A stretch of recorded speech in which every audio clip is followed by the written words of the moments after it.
Hi, and welcome back to Hook Eat Up. Today we're going to be replicating one of my favorite dishes from a Michelin Star restaurant located right here in Queens, New York, Casa Enrique's. Now, Casa Enrique serves up an awesome appetizer of crab tostadas. The first time I tasted it, I knew that I had to remake it, and I'm here to show you how to do it. To make this recipe, you're going to need the following ingredients. You're going to need fresh corn tortillas. Now, I made these following Chef John's recipe right here on YouTube, and if you want the link for that, you can click it right here. Now, if you can't make your own corn tortillas, I highly recommend that you go to the supermarket and buy soft corn tortillas. Not the flour ones, but the corn ones, because we're going to be deep frying these to make the shell for the tostadas. You don't want to buy that crunchy stuff. You want to kind of go at it this way. You're also going to need one Hass avocado that's really ripe so it's nice and soft, half of a red onion, a couple sprigs of cilantro, one lime, one jalapeno, and an assortment of cherry tomatoes. Now I'm using some red ones, yellow, and orange just to add a little more color to this dish. You're going to need a healthy supply of cooking oil, whether it's vegetable or corn, a little bit of agave syrup. You could kind of skip this one if you don't have it, but I'm going to use just a touch of it to sweeten up the crab meat. And of course, the star is the crab meat. Now, what I did to get this crab meat is I bought some snow legs from Fairway. I boiled them up in some salted water. Then I took them out of the shell myself. Now, to do this, all you need to do, crack the crab meat at the joints, give it a good whack with a sharp knife so that the shell cracks, and you can just separate each leg and you get this nice chunk of crab meat. Now, if you go to the supermarket and you buy lump crab meat, it's just an assortment of crab that's already shredded, sometimes a jumbo lump, but it's always going to be in like this water.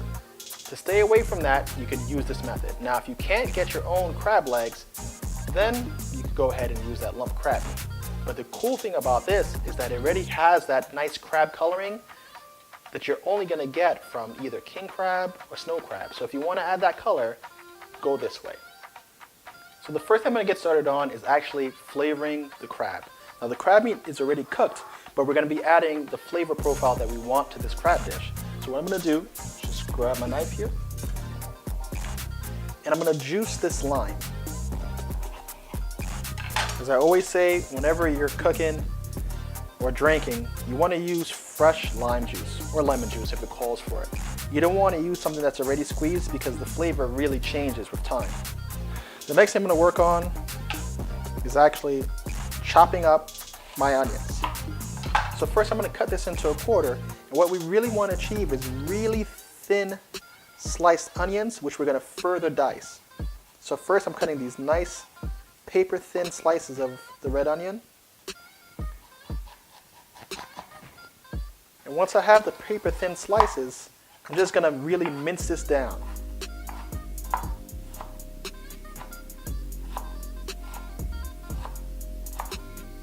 Since it's really minced, it's going to incorporate well into the crab meat.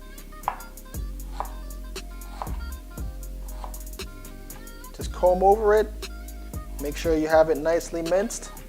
And this pretty much cuts up about 2 tablespoons of minced red onions. We're going to add that directly to the crab meat.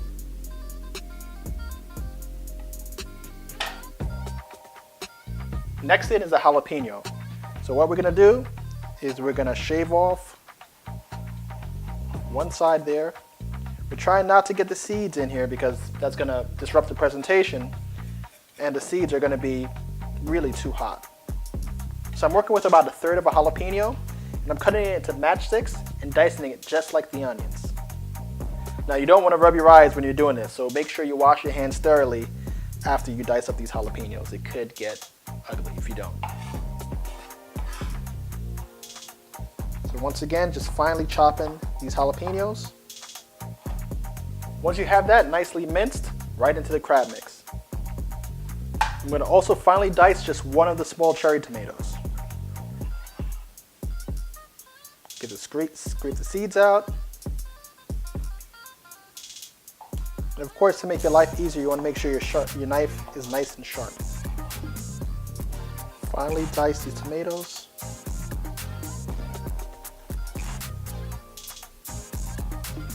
And just be gentle not to crush them.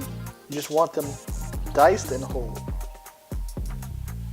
Once you have that diced up, right in. The next thing that we want to finely dice are the leaves of the cilantro. So I'm going to be focusing on just the leaves. So I'm going to separate them out. And once I have a nice pinch worth, I'm just going to roll it all together. Nice and tight. And thinly cut this as well.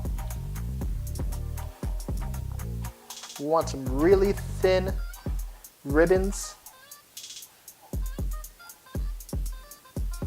I'm going to add that directly to the mix. So now I'm going to save the rest of the cilantro and set it off to the side because I'm also going to be making a few more ribbons for the final garnishing. So the next thing that I'm going to do is season the lime juice with a little bit of the agave nectar, salt, pepper, and then I'm going to progressively add that to the crab meat mix until I get the flavor profile that I'm looking for. Now you don't want it to be too loud and aggressive on the lime side, but you do want to bring in that citrus note. So I've just added a touch of the agave syrup, not even a teaspoonful, just to sweeten this up a bit and take off the edge of the lime. Give this a taste. Needs just a little bit more of the agave syrup.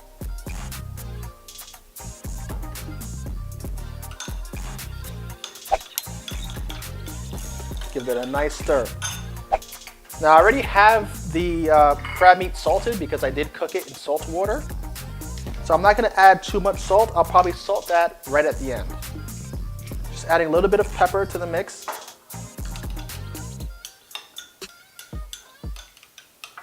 Now what I'm going to do is 1 tablespoon at a time, add this lime. I'm going to mix this all up. And you can break up some of the larger lumps, but you do want to leave some of the lumps in because it adds to the overall look and texture of the dish. Another spoonful.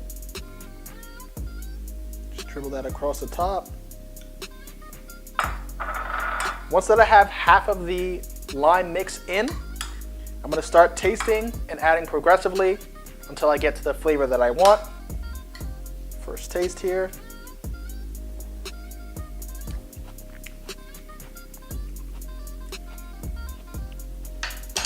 Pretty close.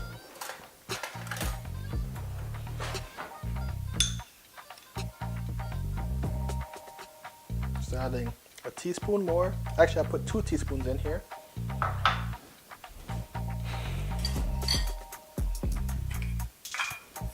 Just a little bit of the salt. Give that just another toss. Give that another taste.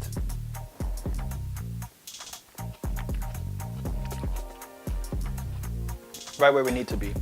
So that's about half of the lime mix, maybe a little bit more. Salt and pepper, perfect. So now the next thing that I have to make are the tostadas shells. So what I'm gonna do is I'm gonna take the crab mix, let it chill out in the fridge. Then grab a skillet. I'm gonna set this on high heat, drop that oil in so that we can get a nice good fry going. So as my oil is heating up, I might as well get started on the garnishing portion of this dish. So what I'm going to do is cut the longer tomato in half the long way, and the fatter tomato the short way.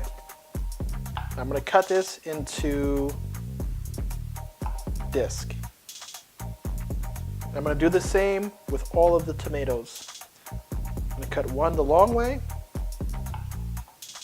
and the other the fat way. Next is to prepare the avocados. Now I'm trying to get like the half moon look, thinly sliced as well. I'm gonna cut this in half, peel it. You get going for the look. Right on its side, nice, thin, long pieces. Now that I have that cut, I'm just gonna transfer that to the same garnishing plate.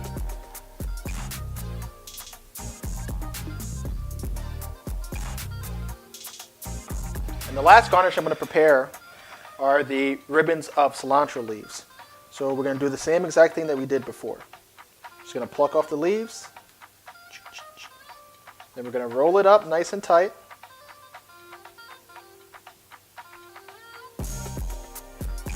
Cut nice thin strips. This way you get some nice ribbons that we're going to use to sprinkle across the top of these tostadas. Just set this off to the center, and I'm all set for garnishing. With the garnishes ready and the oil heated, it's time to fry up the tostadas. Now when frying your tostadas, you want to go with the least attractive one first, because you never know what's going to happen. Now when you add these tostadas directly to the oil, they might want to swell up a bit. To stop that, just put a little bit of pressure with your spoon directly on the center, and it'll cook out flat. As you can see, my technique with starting with the ugliest ones first paid off, because those are the ones that came out a little bit of burnt and misshapen, and as the time progresses, you get better and better. Now to plate this dish, I'm going to go for my bright blue plate. I'm going to grab one of the nicer tostadas. Then I'm going to grab about 2 slices of the avocado. Fan them out just a bit so you get a little bit of spread. Place them right on the center. On top of that, you're going to go with the crab meat. And since it's been in the fridge for a while, all the flavors have been allowed to come together and absorb right into that crab meat. So you have hints of the cilantro, the jalapenos, and the onions throughout. The next thing I'm going to do is just grab some of these decorative tomatoes and then place them about the dish. Just mixing the colors up just so that it pops. And then I'm garnishing just a little bit with the cilantro ribbons. And there you have it, your fresh, crisp crab tostadas. Now if you've enjoyed this video, please be sure to hit that like button, subscribe, and let me know what you think in the comments below. I'm always looking forward to your feedback, and thank you for joining me at Hook Eat Up.